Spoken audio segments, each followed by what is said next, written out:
खुलुमबाय जे दिनै इंखं पाब्लिकेशन्सनि मोनसे उदां गौथुम इंखं वेलफेयार ससाइटि इंखं वेलफेयार ससाइटिनि बे प्रेस मिटखौ बानायनाय जादों नैबे जाहोनाव जे इंखं वेलफेयार ससाइटिया बोसोरनि सुबुं बान्था होनाय जायो 2006 मायथाइनिफ्राय बे बान्थाखौ होबोबाय थानाय जादोंमोन फैयै देग्लाय 2025 मायथाइयाव जोङो देग्लायनि बान्थाखौ होनाय जागोन आरो बे बान्थाखौ जाय गेदेमा सुबुंनो होनो नागिरदों बेनि मुंखौ जों फोसावनो थाखायनो दिनैनि प्रेस मिटखौ खुंनाय जादों देग्लाय इंखं वेलफेयार ससाइटिया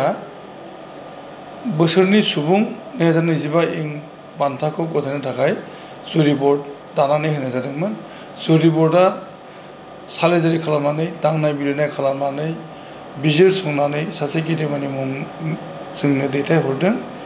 आरो बे गेदेमानो बोसोरनि सुबुं 2025 बान्थाखौ होनो थाखाय जोङो थामथिम खालामदों बोसोरनि सुबुं 2025 मायथाइनि थाखाय जाय गेदेमा सुबुङा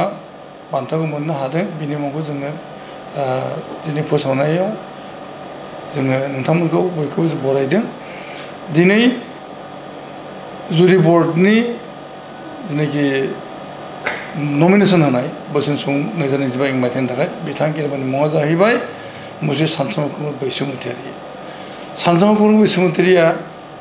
क'क्राझार लकसभा बियाबनिफ्राय भारतनि राजखान्थिनि दरबाराव खेबब्रै एमपि जानानै रायजोनि भारतनि नौनारिफोरनि गोबांथार खामानि मावदोंमोन बिथांनि बे हाबा मावनायफोरा